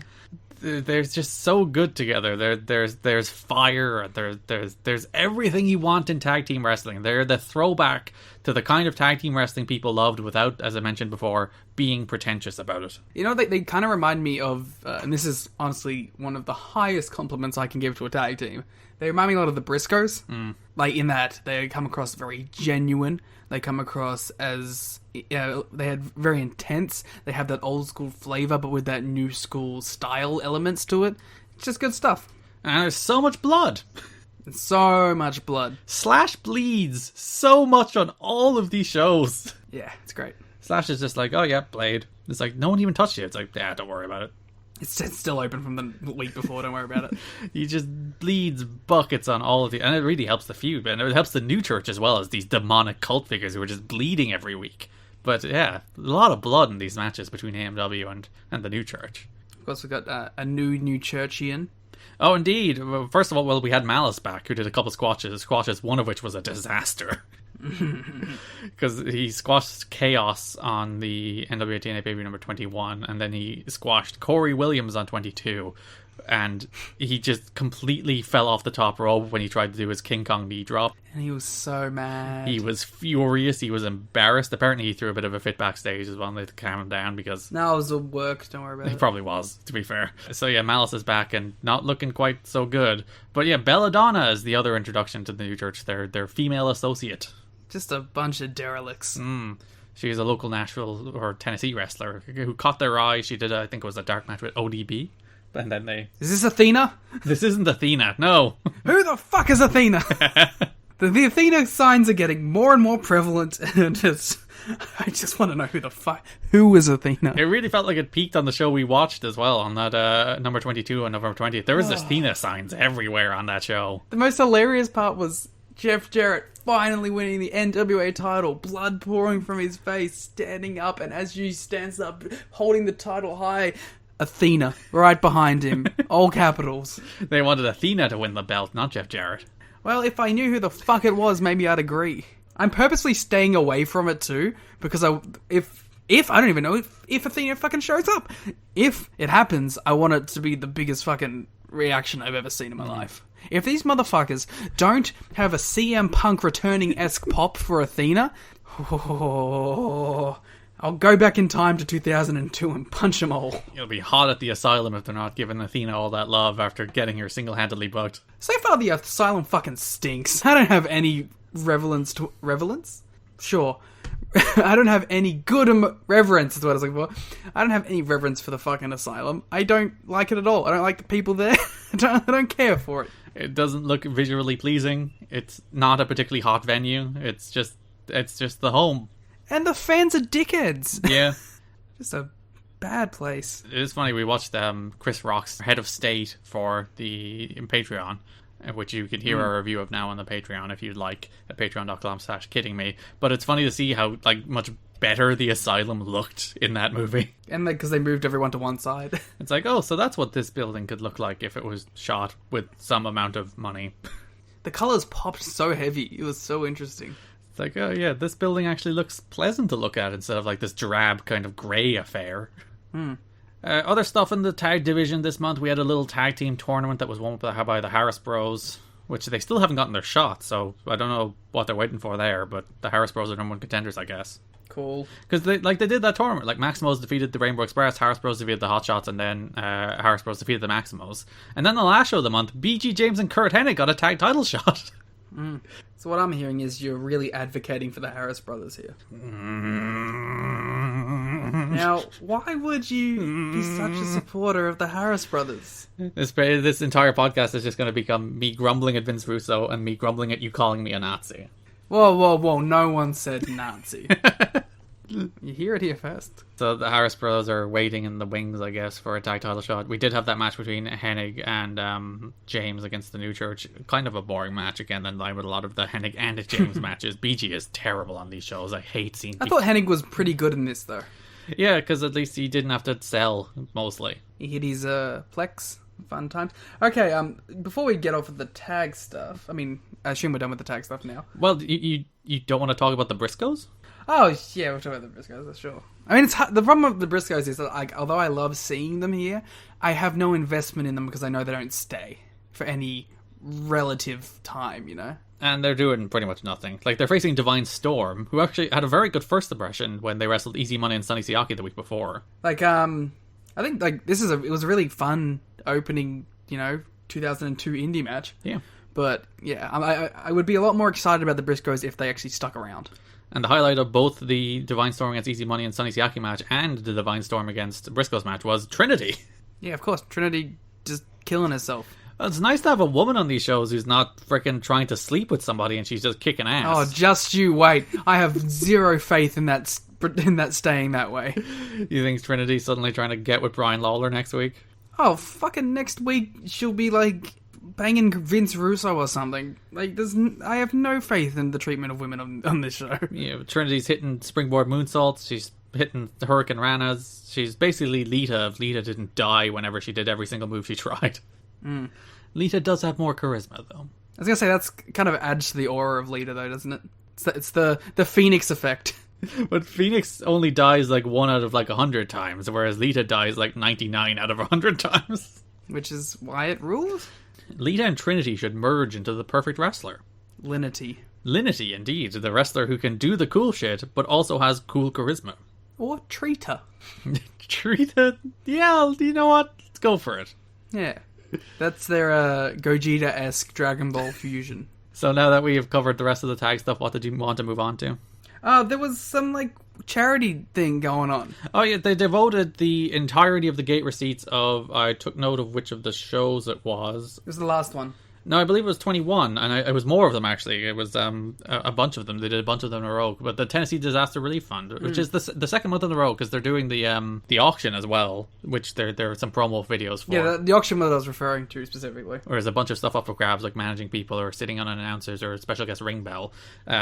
That goes to the stuff we mentioned last month, which is, I think, the DC Sniper Fund. I think there was an autism charity as well. But yeah, they also donated the gate receipts of the November 13th, and I think as well the November 20th pay-per-view was to the Tennessee Disaster Relief Fund. So it is nice to see TNA giving back to the community, helping out, not just being a selfish wrestling company. It's all cool, very charity.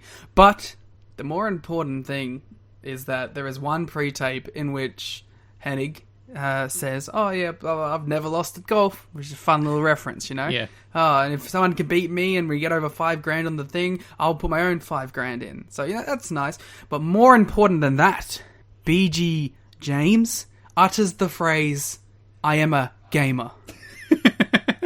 Is BG James the original gamer? He is the original gamer moment. Yeah, he did have a heated gamer moment on these shows, so it's all coming full circle. So, yeah, I'm gonna be trimming that part of that out, and I will be posting it pretty much 24/7. I think he says the words, "I'm a hardcore gamer," too. Oh yeah, he's not into those casual games. He's not playing Wii Sports. He wants to play God of War. God, I can't wait to spend $10,000 at the NWA TNA auction to go play games with BG James where he calls me slurs the whole time. Alright, this is November 2002. What games would you play with BG James?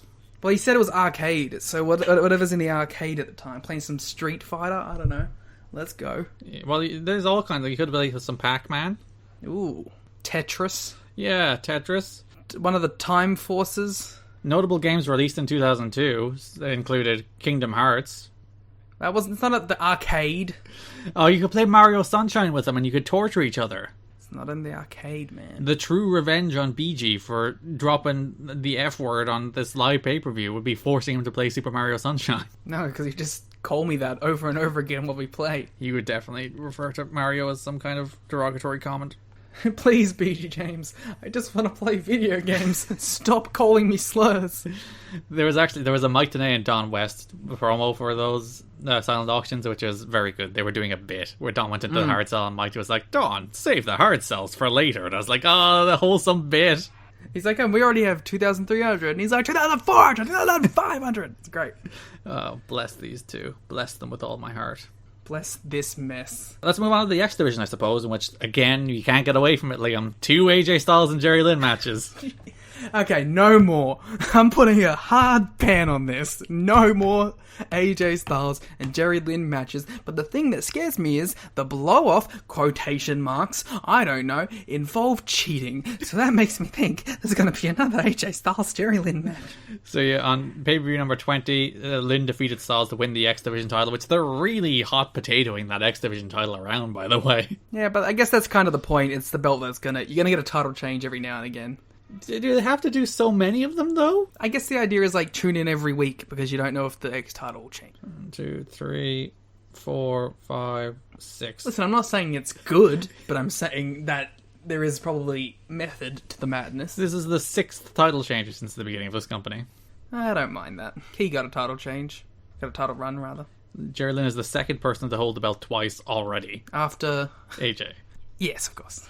So yeah, they had the first match. Both matches were very good. I still think the best match they've had is like the final portion of the first X Division title match. I don't think they've lived up to that match since. They still had 2 very good title matches this month. Yeah, I enjoyed both of these. I actually really liked the blow-off, quotation marks, until the end. Yeah, they worked a very different intensity to it, didn't they? Which was, like, because they have to, because they've run this match fucking 25 times on 24 shows. There was this great moment where AJ tried to run off the steps to do a Rana, and Lynn just hurled him into the steel rail without any stopping. It wasn't like he caught him and he waited a moment and he hit him on the rail. It's like AJ jumped off the steps, tried to Rana, and Lynn just carried the momentum through to the rail. It rocked. And it was interesting that, on the blow-off quotation marks, they did like a recap of each guy, and in that recap they chose to put in the Jerry Lynn being a mean vet guy. So that played into the the more aggressive tone of the match, I guess. Throughout the month, we had the debut of Crimson Dragon. Fuck off.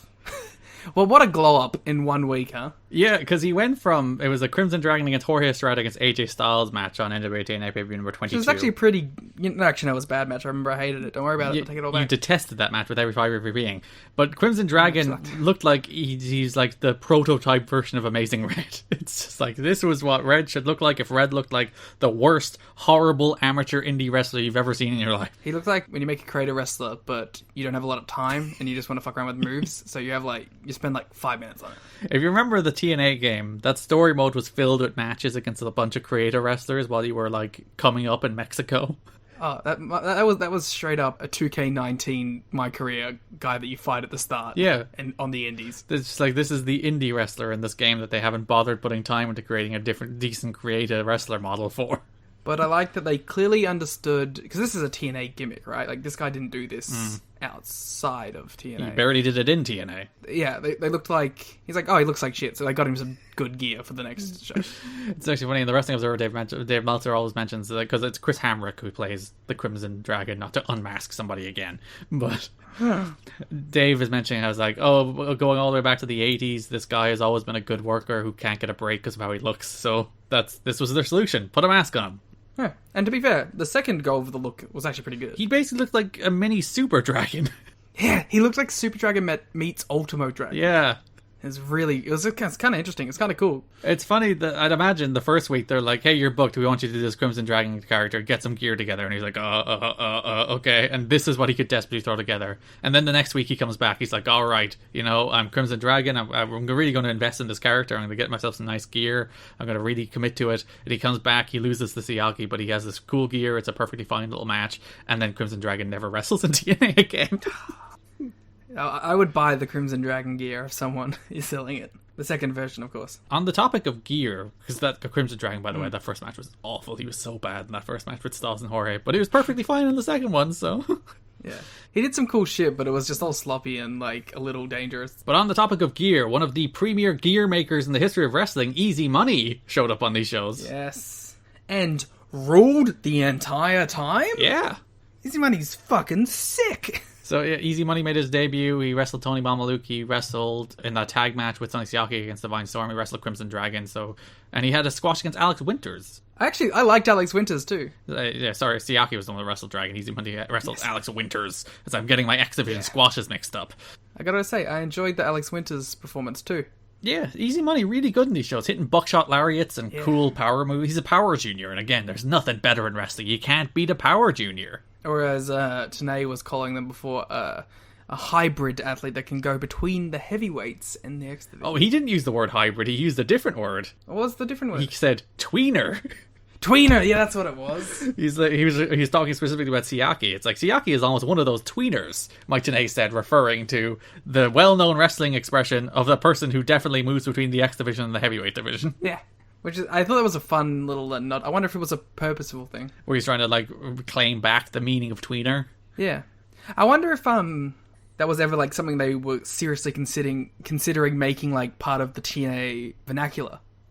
We have these guys that go in between the heavyweight stuff and the X Division, you know? Because I'd imagine they were looking at AJ Styles at the moment in particular as a guy who's this guy is going to win the heavyweight title at some stage. He definitely is. So maybe we have to establish this idea that these people are on the level of the which is, to be fair, a thing they were doing with, the Jerry Lynn and Ron Killing stuff. Jerry Lynn pinned the NWA champion. Well, Siaki has been doing it too, but he also gets beat up a lot, so it's Was Kid Cash not on this fucking... He did, yeah, he was. He was in the Elimination Tables match, which he won. Which was insane. As mad as an Elimination Tables match between Kid Cash, Jose Joel Maximo, Ace Steel, and Tony Mamaluke sounds. And then he also had the triple threat with Styles and Lynn. Yeah, it was a fun little match. Which, honestly, I agree, it was a fun little match. Veered on disappointing, though. Also, I was just disappointed that fucking Lynn snuck his fucking way in there. I just wanted a cool AJ Styles Kid Cash match. Styles was the one that snuck his way in there. Oh, sorry, yeah, other way around. Yeah, I wanted the singles match with Kid Cash, and I remember I was really amped for it too. I was like, oh, fuck yeah, an X Division title match that has Kid Cash in it? Yeah, and Styles like, doo-doo-doo-doo-doo. I was like, no. Damn you, Mortimer Plumtree, and your great lawyering skills. Yeah, he's a good manager. He's representing his client you well. Mr. Nerd.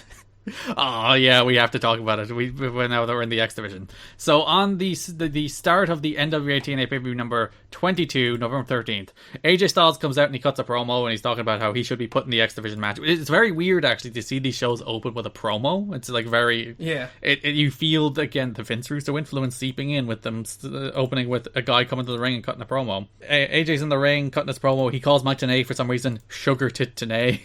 Hell yeah. And then Jerry Lynn comes out, interrupts them, and he's like, whoa, whoa, whoa, whoa. Hold your horses there, Mr. Cocks his head to the side, pauses for a moment. Nerd, is it? That's right. And yeah, Mike Tenay's like, that's right. And Don's like, yeah! Honestly, like, the Mr. Nerd line is obviously tremendous. One of the best things I've ever seen in my life. But the thing that really sells that clip to me is Mike Tenay's emphatic, that's right. He's like, fuck yeah, that is Mr. Nerd. You got him. That is Mr. Nerd. He has been owned. That's right. And the pride and satisfaction on Jerry Lynn's face when he says Mr. Nerd, it's so good. I love it so much. It's such a lame line, and Jerry Lynn makes it the best line in the history of the world. Shout out to Jerry Lynn for responding to that tweet, too. Yeah, Jerry Lynn responding to us on Twitter with a nerd gif.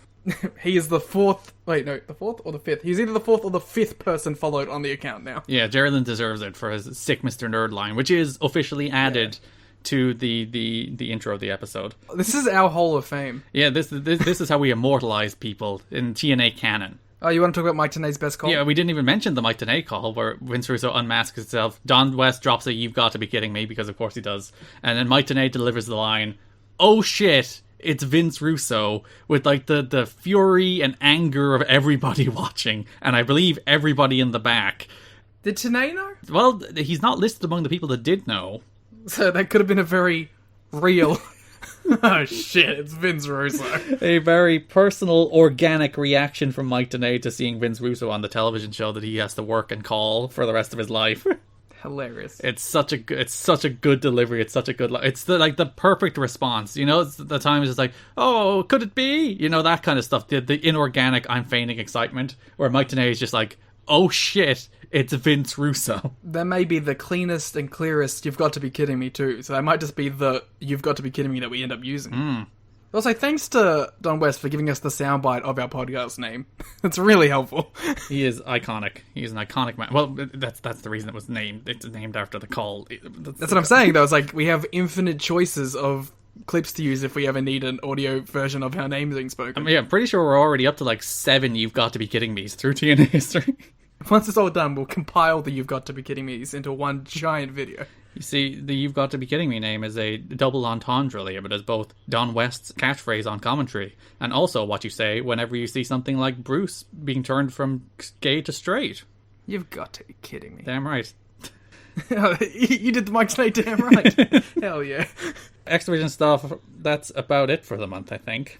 Yeah, Key's gone. Red's got a bit more of a push throughout this time. They clearly like Red. Yeah, they do the Red and Lynn title match, and there's a note in PW Torch. Oh, banger. The Jarretts are banger. The Jarretts are very high on Amazing Red and feel that he could be their version of Rey Mysterio. So they see what literally everybody on Earth sees. Yeah. But yeah, it's very clear that like, oh, they think Red's a guy, they're investing in Red, because before that match they do a little sit down interview where Red is like the most timid, he's so nervous. Just he's a kid being interviewed there on stage, and Mike Tenay does his darndest to kind of make him comfortable and keep him moving, you know, whenever he gets stuck. But it's like, oh, he's so nervous. He's so like still stuck in his shell at that stage. As you mentioned during the watch along, Don West, absolutely professional. Yeah, Don's like, oh, you know, this guy, he's so timid, he's so nervous, you don't really think that this guy could be so explosive and dynamic in the ring, and then you see him and he wins your hearts and minds. And it's like, that's commentary. Like, so much of commentary is like, oh, he didn't get all of that, which I detest now, that he didn't get all of that. It's like, you're not supposed to make excuses for them, you're supposed to put them over. You can say something along those lines without burying it, you know? Well, my favourite one is always, and it's happened like 4 times in WWE recently, where it's like, he didn't get all of that, oh, it's the finish. Yeah, I hate that. Like that one, because that's the risk you play too. But yeah, Don's great. Mike and Don, I think this is really the month where they hit their stride, where they're both like great commentators, but they have the chemistry between each other. But then they're also like their own unique individual characters, even taking out the Russo stuff. Like Mike Tenay's doing his interviews, Don West is kind of owning his earnestness, and it's a lot of fun. I enjoy that team so much. They're so good together. The best. They are truly among the best. All right, now that we've covered all the X Division stuff, we shall go show by show. Is there anything we didn't cover from pay-per-view number 20, November 20th, TNA Asylum, 800 there, papered? No, I mean the Jarrett Hennig blow-off. Yeah, it's kind of disappointing that they still haven't had their proper full match together, isn't it? Well, it's because it's the thing that you wanted really the most when those two came in. It was like, okay, let's get the Hennig Jarrett shit out of the way. But yeah, they're just shooting angles instead. All their matches are angles. Probably because neither wanted to lose. Another great Don call during the AMW against New Church match. He's just like, get these demons out of the ring. They are demons. No, they're not. They're not. We're not giving them that much credit. They're not spooky demons. They're just derelicts. Yeah, DK are spooky demons. Oh God, the Brian Lawler thing. Brian Lawler had a match on the show against Six Pac, and there's a moment where he's standing on the turnbuckle calling toward April, and he shouts at her, "Come here, you cunt!" I'm like, Brian. Brian, no wonder she doesn't like you. Yeah, it's like, dude, cool your jets. Like, take it back a little. Calm down on the C word, man. Oh, while Jarrett and Hennig were brawling in the crowd, they brawled past this fan who looked just like Steve Austin. I didn't see this. I posted the still of it on I think it was my Twitter I posted it to. But yeah, he was like, he bald with that kind of like mustache thing going on, t-shirt, jean shorts. It's like, oh, he's just casual Steve Austin. He was even wearing a Steve Austin shirt. I'm pretty sure he's cosplaying as Austin.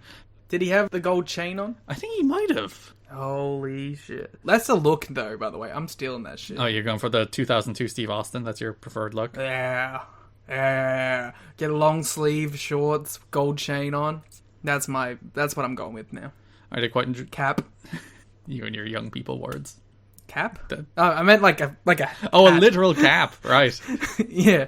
I wasn't saying that I was lying. There was a nice moment in the main event during Styles and Lethal where Mike Tenay was like, yeah, we want a replay. Can we get the replay?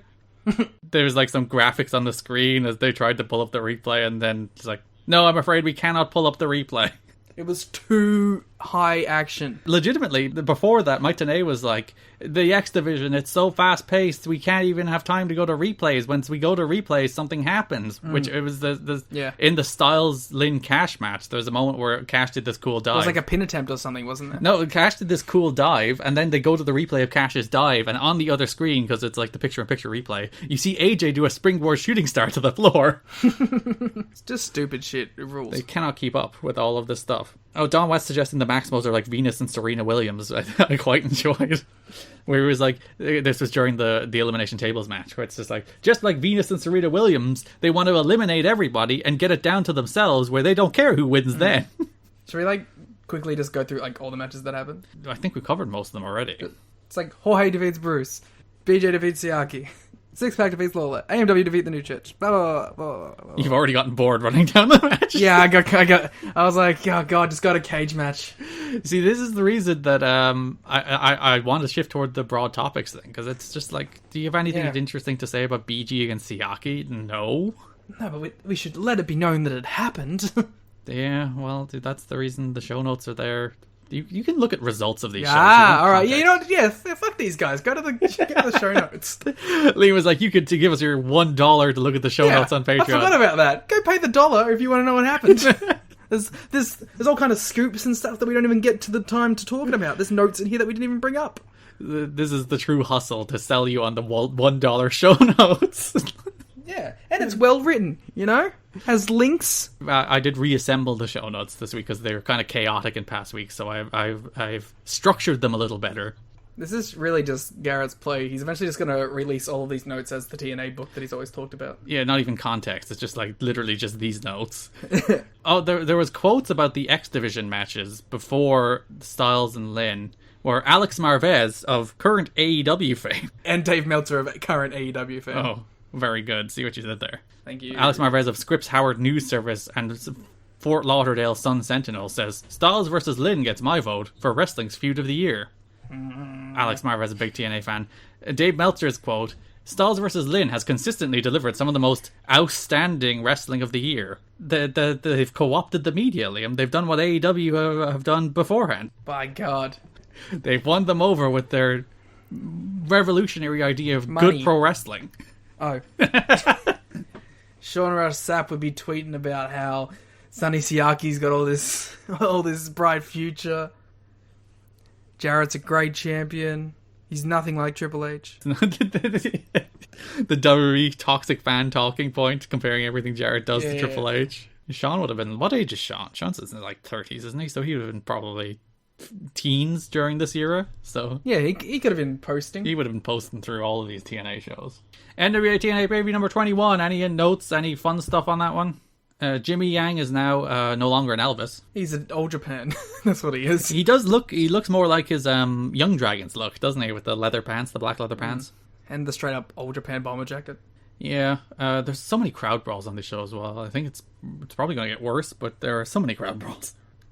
Or a weird moment at the end of the show. For some reason, they introduced Jeremy Borash at the announce desk at the very end of the show. After the Lynn's Cash and Styles match, they cut to the announce desk where it was Mike Don and JB there for a little bit. I don't remember this. You don't remember JB? He's talked about how good the match we just saw was, and before Don did the rundown of what we're going to see next week, they had JB there. I don't remember this. JB obviously playing the role of the fan. Yeah, so the fan can know what's happening. Which is, to be honest, quite hard to understand on the show sometimes, so maybe that's a good idea. Maybe McMahon's right. Maybe they do need the announcers to just be fans and explain everything. Because on these shows, I don't have any clue what's going on. We also had the NWA TNA pay-per-view number 22. See, this is the reason Broad Topics works. We already covered everything. It's an efficient format. This is the show we did the watch-along for, so if you'd like to hear 2 whole hours of us talking about NWA TNA pay-per-view number 22, you can head to patreon.com/kiddingme to listen to that. Actually, there is an interesting quote in Jerry's book about the gay stuff. Well, interesting might not be the right word. But there is a quote. So Jeff Jarrett was like, hey, Jerry, you should email talent about stuff just so that they know what's happening and they have some concerns. And one of the concerns was the quote-unquote gay content. So the quote in Jerry's book, Jeff advised that most of you feel that we have too much quote-unquote gay content in the shows. I agree. My explanation for the past segments is simple. When writing a segment or match using a gay tag team required gay content by its very nature. Some gay people thought the segments were funny. I'd like to know who. Some gay people thought the segments were disgusting. Much more likely. My guess is that the opinions were equally split among straight people. That's him addressing this is the week of the BG James gay slur, the week after, between those two pay-per-views.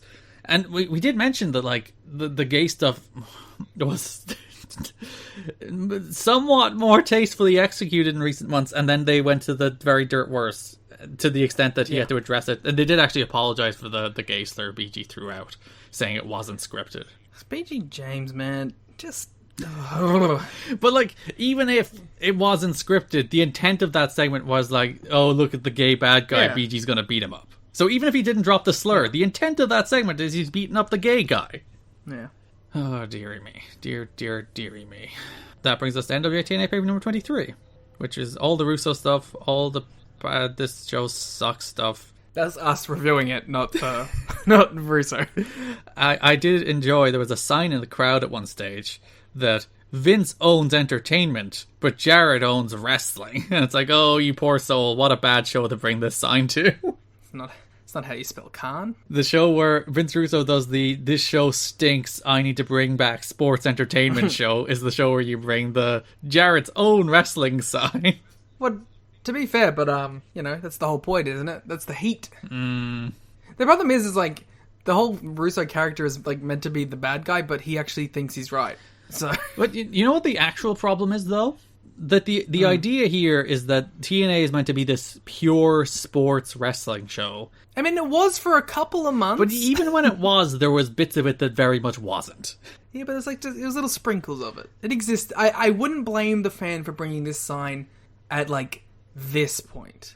If he brought it the next week after, I'd be come on, man. But my big point is that TNA, Vince Russo's version of TNA in this promo is this horrible sports-based traditional wrestling product, and he's gonna bring the entertainment. That's what this show needs. Thank God. That's what wrestling needs. It needs the entertainment. And You've had the Dupps. You've had the freaking Johnsons. You've had all of the Bruce like stuff. 3 months ago. You've had all of the Bruce stuff this month. The Bruce, and because I would argue that the only things recently that have been going on is the Brian Lawler and the Bruce stuff. Which has been all over these shows.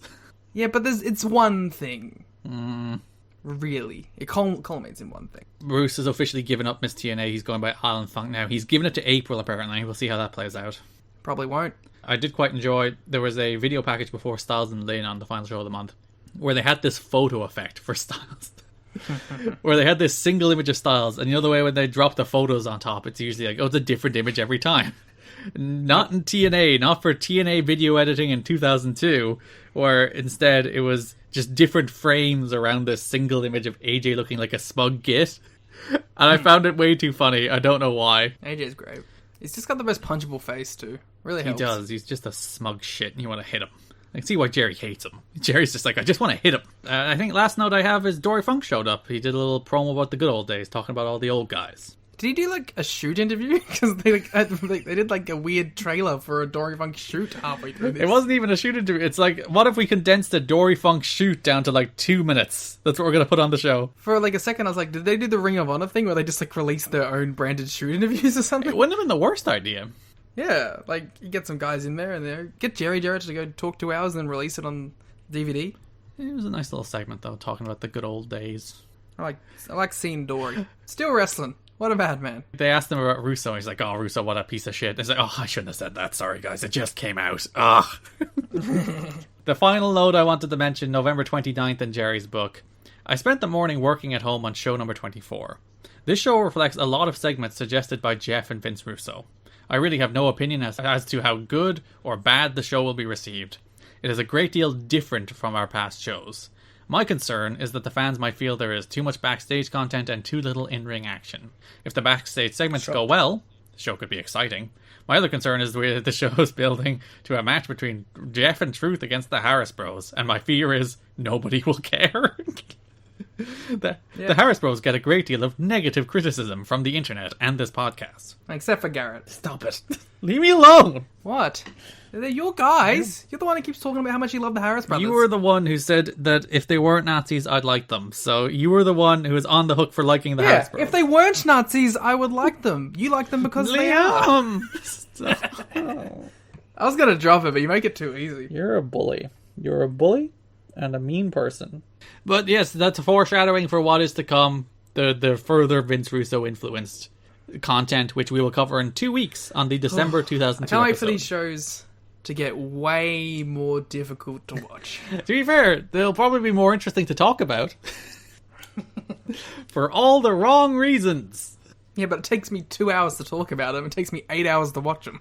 That is November 2002, a very happening month. Lots of Vince Russo, big world title change, some good X Division stuff, some horrible gay bashing stuff. TNA. Yeah, sounds about right, huh? If you'd like to support the show more, you can support us on Patreon at patreon.com/kiddingme. I would suggest you wait until Wednesday to do so, because you will be charged now and charged again at the start of the month. So do not subscribe until the start of next month. That is my advice. I'm giving you that warning right here. My advice is subscribe right now. Liam wants the double money. Liam is horrible and selfish, where I am out for the interest of the fans. I don't care. Give me your money. Patreon.com/kiddingme, where you can get a watch along of NWA TNA pay-per-view number 22. We also did a review of Chris Rock's Head of State. We also did a watch along of WrestleMania 26. Plus, next week we will also have the episode 6 of Monday War Games. So that's all the Patreon content you can look forward to. Support us, patreon.com/kiddingme. You can follow me on Twitter at Garrett Kidney, GARETTKIDNY. You can follow Liam at Twitter, yes, at the Gleet Muta. Follow me at Twitter. Yeah, Liam runs the Twitter account. I run at Twitter. I am Jack. Yes, you are Jack. You can follow Liam on Twitter at the Gleet Muta. You can follow our podcast on Twitter at TNA History Pod. We'll see you in 2 weeks as we cover December 2002. Thanks for listening, and bye-bye. Fuck. Didn't prepare anything. Really got to come up with a goodbye. How about, oh shit, that's Vince Russo. Oh, you nailed it. Oh, no, what's the other one? This product sucks.